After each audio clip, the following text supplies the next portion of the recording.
يا مساء الخير عليكم، يا رب تكونوا بخير وفي صحة وفي سعادة.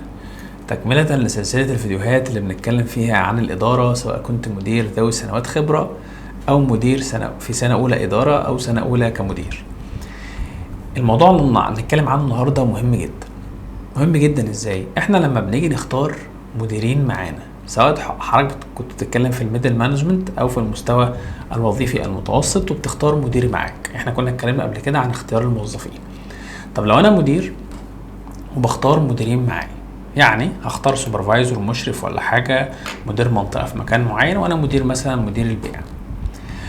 هنيجي نقول على حاجه مهمه جدا. رتب معايا كده، انت بتختار الناس اللي معاك ازاي.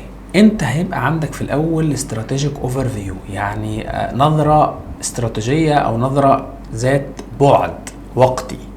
بمعنى انت النهارده عايز تروح في حته معينه، بمعنى عايز تبيع في المنطقة دي بصورة معينة، عايز تبيع في المنطقة الأخرى بصورة معينة. فأنت بالتالي هتبقى عايز تحط الشخص اللي يحقق لك الهدف بتاعك.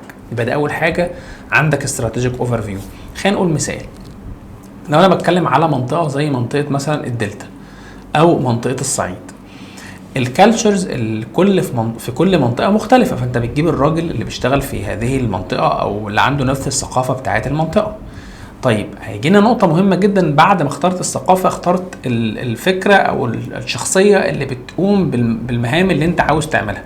بمعنى انت عايز تشتغل في هذا التوقيت في هذه المنطقه بروموشن اكتر، دعايه اكتر، ماركتنج بلان اكتر، ماركتنج مايند سيت اكتر.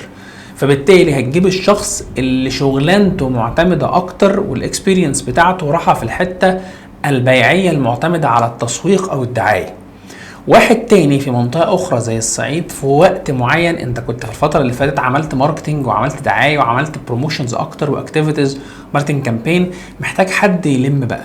فهتعين الراجل اللي بيشتغل سيلز كاريا مانجر او كسوبرفايزرز بمايند سيت، بتفكير معتمد على البيع صرف. مش راجل مش بيحب قوي الماركتنج، او بمعنى اصح بيفكر دايما باستراتيجيك اوفر فيو معتمد على الارقام. ده المثال اللي ما بين الحاجتين. طيب انا اخترت ده ثم اخترت ده معتمد على الاشخاص. طب نيجي نتكلم على التوقيتات. لو انا دلوقتي هفتح منطقه جديده او هفتح، خلينا نقول بقى حته بره الحته الصغيره دي، لو انا هفتح شركه جديده، هو انا المفروض اشتغل، خلينا نقول لا منطقه الاول، سيبك من الشركه نخليها في فيديو تاني.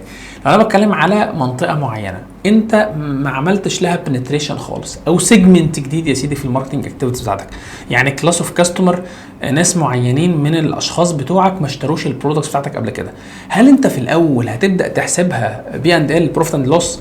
هتبدا تبص على الربح بتاعك؟ لا، ديفينتلي نوت.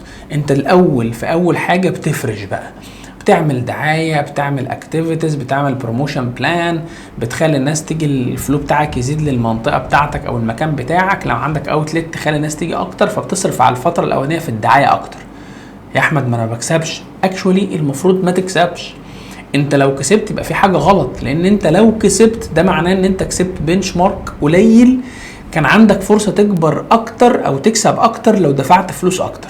فبالتالي في المرحله الاولانيه محتاج حضرتك تصرف without any، مش عايز اقول any return، لا any calculated return. ما تقعدش تحسبها ورقه قلم، عشان ومش برضو مش ده مش دعوه مني ان انت تشتغل كده على الله وتقول يلا انا هبذل مجهود وخلاص ومفيش حاجه كالكوليتد. لا، الفتره الاولانيه خلينا نتفق ان هي مرحله بناء. في مرحله البناء دي انت ما شفتش حاجه على الارض، بمعنى اصح انت بتعمل الحصيره بتاعه العماره من غير ما تشوف اي اوضه طلعت. ولو اتكلمنا على منطقيه البنى، اكتر حاجه ممكن تصرفها في البدايه تصرفها على الحصيره بتاعه العماره. وبالتالي لما تيجي تبني شركه، او خلينا نتكلم النهارده على مثال المنطقه او المكان او الكلاس اوف كاستمر، بتصرف عليهم فلوس اكتر. فبالتالي انت توجهك ايه في هذه المرحله؟ ان انت تصرف اكتر، فبتجيب حد بيساعدك في البروموشنز. المرحله الثانيه انت صرفت فلوس كويسه في المنطقه، محتاج بقى تلم، فبرضه بتتكلم بسيلز مايند سيت، محتاج تلم وتقلل الكوست. لازم تفكيرك فاينانشال معتمد على القدره الماليه او القدره المعتمده على حضرتك في التصرف المالي في الفلوس. يعني بمعنى اصح، لو انا جبت مدير بيع عنده خبره تسويقيه ثم خبره بيعيه ثم خبره ماليه وبعدها السي ار ام كاستمر ريليشن مانجمنت، المدير ده هيبقى مدير متكامل. طبعا كل واحد بقى زايد في حته معينه. عشان كده هنرجع النقطه، انت في انهي مرحله هتختار انهي موظف. فكر في دي كويس قوي، اوعى تفكر في كل الاوقات بنفس التفكير. كل وقت وله اذان زي ما بيقولوا، وكل وقت وله شخصية معينة انت محتاجها معاك. عشان كده ما تعتمدش على ان انت هتنزل المنطقة فتعين اي حد، انت عايز من المنطقة دي ومن الشخص ده ايه امتى. شكرا.